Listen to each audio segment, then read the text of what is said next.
We are joined this morning by Maria Elena Vignoli. She's the senior counsel at the International Justice Program of Human Rights Watch, a longtime friend and colleague at Human Rights Watch. A little bit of disclosure here, friends. I used to work with Maria Elena and with Human Rights Watch until about 6 months ago. So know that. But Maria Elena, thank you for agreeing to come on the show.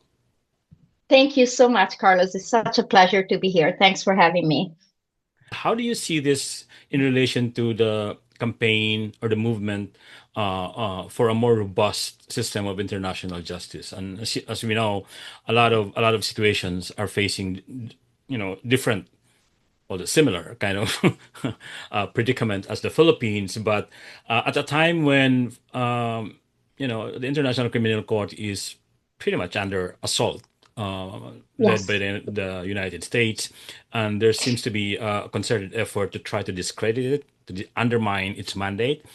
And we've said this before when we were briefing people in Human Rights Watch that what's happened in the Philippines kind of provides a breath of fresh air in terms of the possibility of accountability. So in many ways, in some ways, this case is being watched by a lot of other situations, a lot of Yes. other advocates, and can you explore that a little bit?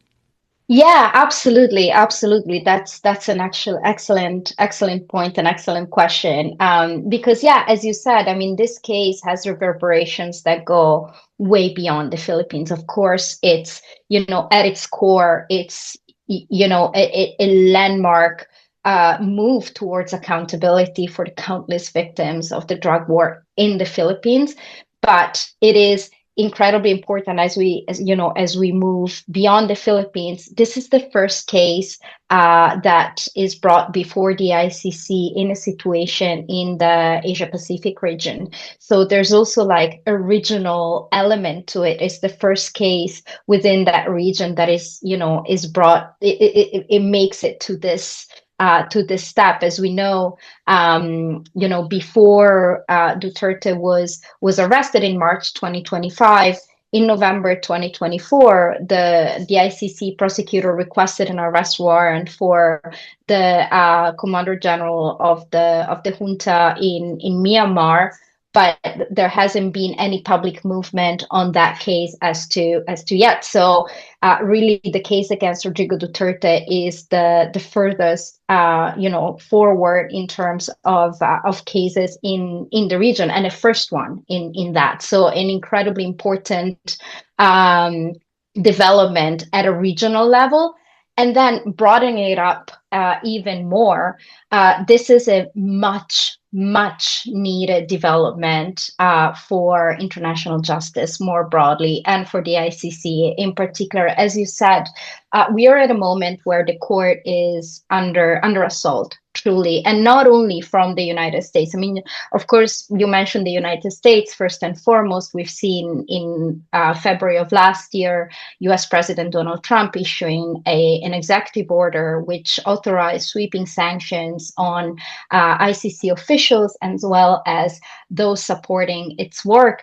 And to date, we find ourselves in the unprecedented situation in which the court's prosecutor, two deputies, eight judges, a UN special rapporteur, as well as Hmm. three leading human rights organizations, Palestinian human rights organizations, have been sanctioned through this executive order. And this is a full front assault not only on the court, but on international justice and the global rule of law more broadly. So there's that aspect, but it's not the only one. At the same time, the court is under attack from others who are other detractors who fear its reach. I mean, just in December, a court in Russia convicted in absentia the ICC prosecutor and eight judges to sentence like prison sentences. And this was done in retaliation for the issuance of the arrest warrant Hmm. against Russian President Vladimir Putin. And this came on top of two very serious cyber attacks that the court suffered in 2023 and 2025. So as you can see, that the attacks sort of like are coming from all over the place. And at the same time, the court also has some serious internal challenges. There's currently an ongoing misconduct investigation against the prosecutor who took a leave of absence in May of last year. So things are not perfect inside the court as well. So seeing that despite all of this internal and external turmoil, the court continues to work. It Yeah. truly is, like, in my view, really an affirmation of its importance as a critical court of last resort for victims that have, like, victims in the Philippines who haven't seen Yeah. any justice yet. And so Yeah. they're really looking at the ICC as that place, the place where they can get at least some measure of justice. And interestingly enough, I mean, Duterte was sort of like the Duterte being arrested and surrendered to the court last year was sort of like the first of a number of positive developments that have really, in my view, emphasized the importance of the court across a number of situations. Because we had in March his arrest and surrender to the court. We had two landmark judgments in the situation of Sudan, the situation of the Central African Republic. These were two judgments that were like firsts in their, in their respective situations. And then we had at the end of last year the transfer to the court of a Libyan suspect, again the first individual to be brought before the court for crimes committed in the situation of Libya. So to me, this is really it offers a counterbalance to the very, very serious challenges that the court is facing, and highlights the importance of this institution and why, we all collectively in different ways are doing our everything we can to try and protect it, while also trying to strengthen it and address its challenges. Excellent points. Finally, Maria Elena, I mean, you mentioned something about the Philippines' domestic accountability and all of that. And Yeah. in fact, in your statement today, you said you threw a challenge to the current administration of Ferdinand Marcos Jr. The whole thing about Philippines needing to re-ratify the Rome Statute and go back to the ICC. That's a call by many advocates here in the Philippines, and a very important call, particularly coming from the victims. Can you tell us quickly before we end this, what's the process in doing that? And if the Philippines decides to go back to the ICC, is that something unprecedented, or there had been cases before that had similar to that? And really, how does this, in the final analysis, how does this, affect the Philippine, or how would this influence the search for or the campaign for domestic accountability mechanisms in the Philippines? Yeah. Again, excellent question. I'm going to start with, has this ever happened before? No. No, it hasn't happened before. And it would be a great first, of a country leaving the court and then deciding to come back.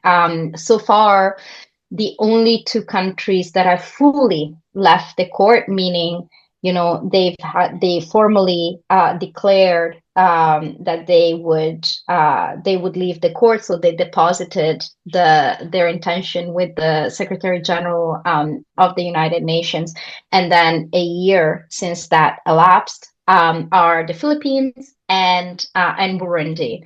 Right now, Hungary is in that process, in the sense that it completed the formal procedure domestically and then went to the Secretary General, notified the Secretary General, sorry, in June of last year. So it's technically still a member, but we are, the 1 year is sort of running out. And then we've had, over the last few months, some other countries that have indicated their intention to leave the court. The three Sahel country, Mali, Burkina Faso, and Niger, and then Venezuela, but they haven't taken, as far as we know, any formal steps to actually move that forward. So going back to the Philippines, that would be again unprecedented, but an incredibly positive precedent. And what that would look like really depends on the domestic procedures. I'm afraid I'm not too familiar with the domestic procedures in the Philippines, but I assume it's something that would be initiated by the in this case the Marcos administration, but that it would have to go through Parliament, Yeah, and then it's the way in which it would have to basically re-ratify the Rome Statute, right?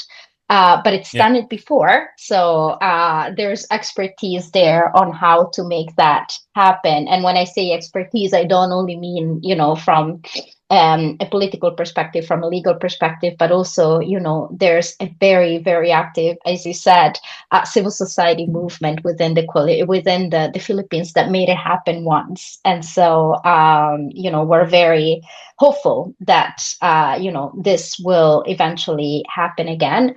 And what is the meaning of the Philippines potentially rejoining the Rome Statute from an accountability perspective? I mean, being part of the Rome Statute system is basically you sort of enter this international justice family in which you are given as a country the sort of I don't want to say that the protection, but you're given the instruments to then domestically being able to investigate and prosecute serious crimes, without hmm, having to, eventually go to the ICC. Being part of the Rome Statute system is really a way for countries to make sure that their domestic legal framework, their domestic um, their institutional frameworks domestically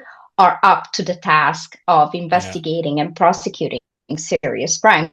And we know that this is not the case right now in the Philippines, because the Philippines did challenge the courts, did request for the court's investigation to be deferred to national authorities, saying, see, we are doing this, but the ICC judges assess the situation, and their finding was, no, this is not enough. So coming back to the Rome Statute would be an opportunity, would provide new impetus domestically to really strengthen the legal system, but also the institutions that are needed for this type of investigations and prosecutions, so that eventually you'll reach a place where, okay, you won't need the ICC anymore.